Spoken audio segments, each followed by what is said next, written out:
Donna here. I am going to talk a little bit about a book that I am reading.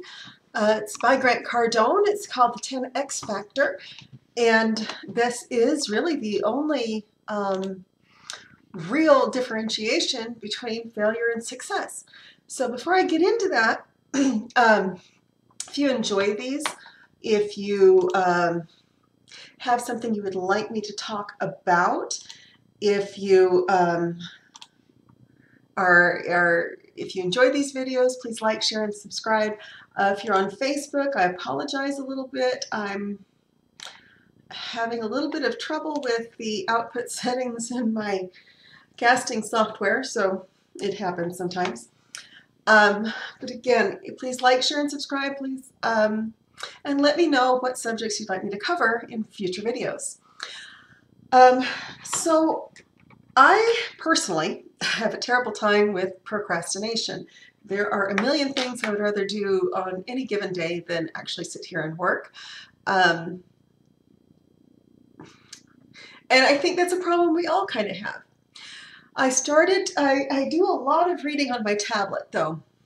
I used to say that I was paper only. I only enjoyed paper books, and then I discovered that I could put thousands of books on my tablet, and I read very, very fast.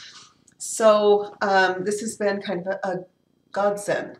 You know, I really am one of those people that picks books by their thickness because I would like to have them last more than a day. Your regular paperback book I read about in a day. And I read a lot of business books. And this one is The 10X Factor by Grant Cardone. I put a link to it in the description. I'm not an affiliate marketer with Amazon, so I'm not even getting anything back. I just think this is a valuable book. And basically what he says is most people just settle for average. And the problem with settling for average is if you settle for average, you're really settling for failure. There's just too many things that go wrong in life that can happen that throw us, if we're living average, it throws us completely out of whack. He used the housing crisis of 2008, the recession, as an example, but there's just a lot of things that could happen. It could be something as simple as, you know, a medical emergency. You know, if all of a sudden you can't work because you have a medical problem, that's something that really can throw you off. Or if one of your kids has a problem in their lives, that can throw you off. I come from a large family, so I've seen how growing your family really throws things off. It just, if anything happens to shift things in your life and you are living average, it's very, very easy to get thrown. And most Americans are one paycheck away from being homeless. So I decided, you know, I don't want to be average anymore. So this year is kind of my year where I'm really doing a lot of in-depth thinking and trying to decide what to do next. I am a big fan of having multiple streams of income because I don't like the idea that any one client or any one person has control over my income. And I do like the idea of having enough in multiple streams that if one stream kind of dries up, then I'm not hurting for money. And I've always kind of thought that you had to be extra smart or extra something. I don't know. Whatever it was something I didn't have. For those of you that don't know, I'm a single mom. I have been a single mom for most of my adult life.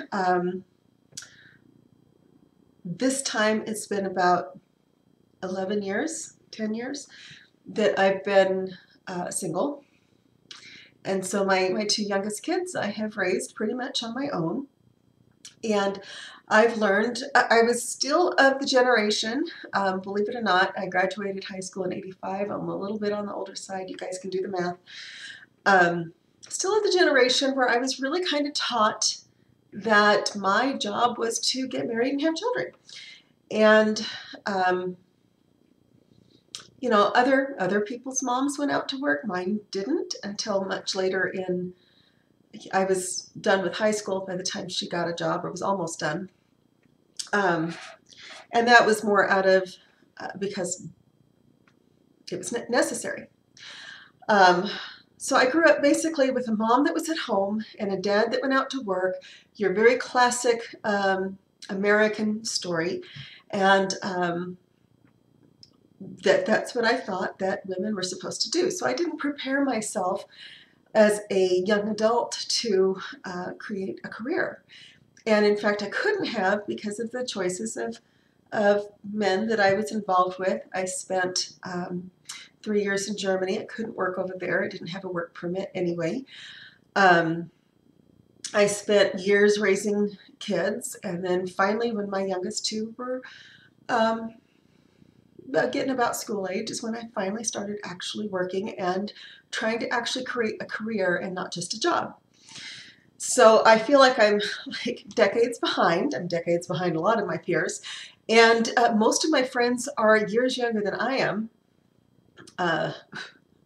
My best friend is almost 12 years younger than I am. So, and she has, it's just kind of an interesting thing to see how differently we were raised in this 12-year difference. So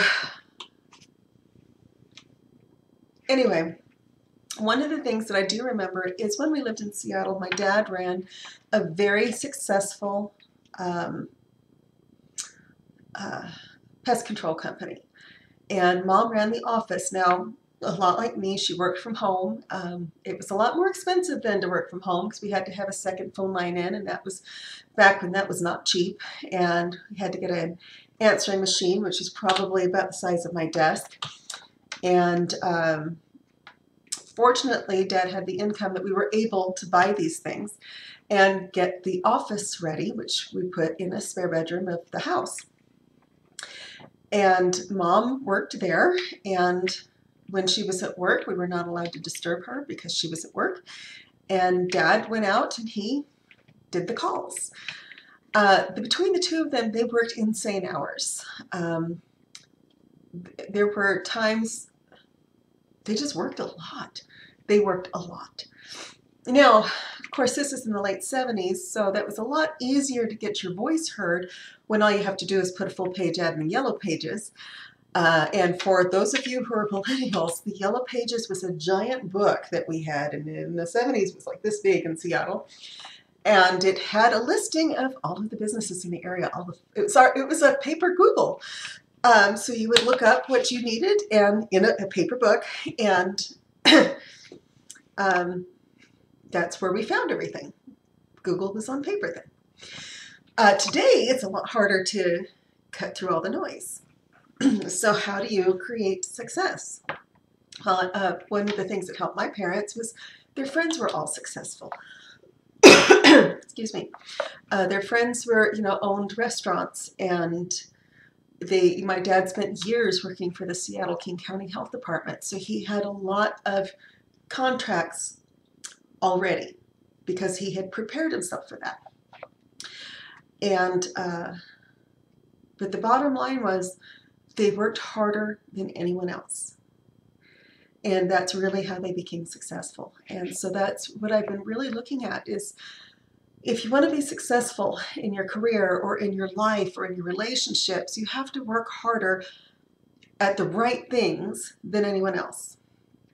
Now, I know a lot of people that are incredibly hardworking, but they're working hard at the wrong things. There's just no way around it. You have to work smart too. If you're working really hard digging fence posts, it might be necessary, but that may or may not be the best place to put your talents. I know a lot of people. My ex is one of them. He works really, really hard. He's a concrete mason. He does not know how to run his own business. He's really capped his income, so no matter how many hours he puts in, I know about how much he's going to make, and that's all he's ever going to make, unless he makes different choices and then decides to put every bit as much effort into creating a new career. He could still be a concrete mason. If he wanted to own his own business, he could still be a concrete mason and have an unlimited income, but he doesn't know how to do that. And this is not meant as a dig at him. He's a great guy, and we get along great now that we're divorced. But that is something that he very much does not want to put the effort in to create his own business. And he's going to be living average, and that's just the choice that he made. And it's a choice a lot of Americans make. So my challenge to you is to decide if that's really what you want for yourself. Do you want to be average? I know I don't. One of my boyfriend was telling me the other day that he would rather be a small fish in a big pond than a big fish in a small pond, and I really agree with him. So he's decided he doesn't want to be average, and he works unbelievably hard and at the right things that he knows are going to make him a lot of money.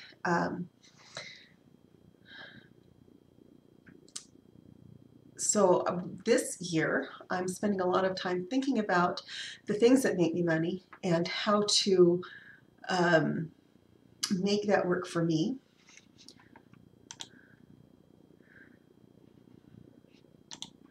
And then decide what actions I need to take to create something that's going to outlive me and outlive my kids and take care of my kids the rest of their lives. It's really my goal.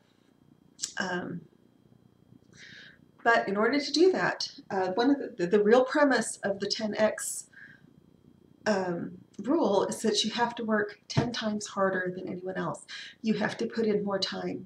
You have to put in more effort. You have to put in more thought. You have to understand it's going to take 10 times longer than you thought it was going to take, and not give up. And you have to have goals that are 10 times bigger. He did point out that most people set average goals, or they set goals that they're really not committed to. And I've noticed that a lot. I've noticed that a lot for myself. I set goals that I'm not really committed to. I can say every day, oh, I need to lose the last 25 pounds. Excuse me while I eat this cookie. I'm haven't really committed myself to do that. But I also have to remember that if I want to lose the last 25 pounds, I have to work 10 times harder than I really think it's going to take, and it's going to take longer than I think it's going to take. I can lose it fast if I just don't eat, but I will get scolded. And I can, there's things that I know I can do to make it come off quickly, but it's not really, it's going to cause health problems in the long term if I do that. So I just know it's going to take longer than I thought, and I'm going to have to work harder than I thought, and I'm going to have to be more disciplined than I thought. And if I do the extra effort and go the extra mile, I will achieve success. It's the same thing with my career. It's the same thing with my kids. It's the same thing with my sweetie. It's the same thing with everything you put your mind to. If you want it and it's worth having, it's going to take some work. So, and it's going to take more work than you thought. That's really all I want to talk about today.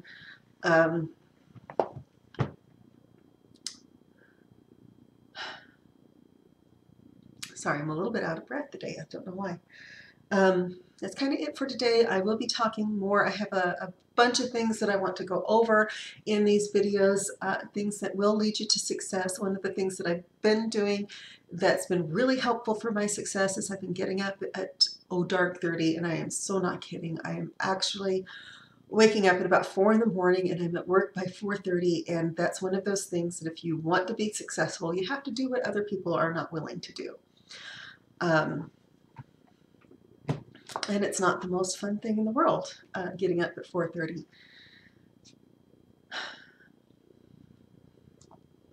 But,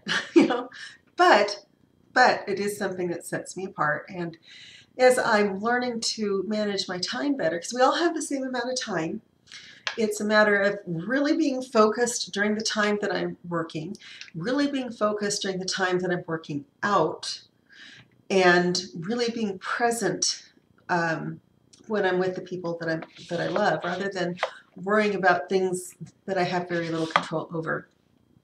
So I'm going to be talking about a lot of these success habits that I've been working on. One of them will be getting up at 4 or 5 in the morning, and what to do in those hours. My routine's a little bit different in that I really don't have one. I just come in and start working, and I take my shower at about 8:30 or 9 and don't really start my day until a little bit later in the day. And I do that because I would rather be done with work early in the week. I have a specified amount of work that I have to do, and if I get done with it on Wednesday, well, then I'm done. I have a long weekend. So and then I can work on other things. I can work on other passions. So that's really it for today. I will talk to you again soon, and thanks for watching.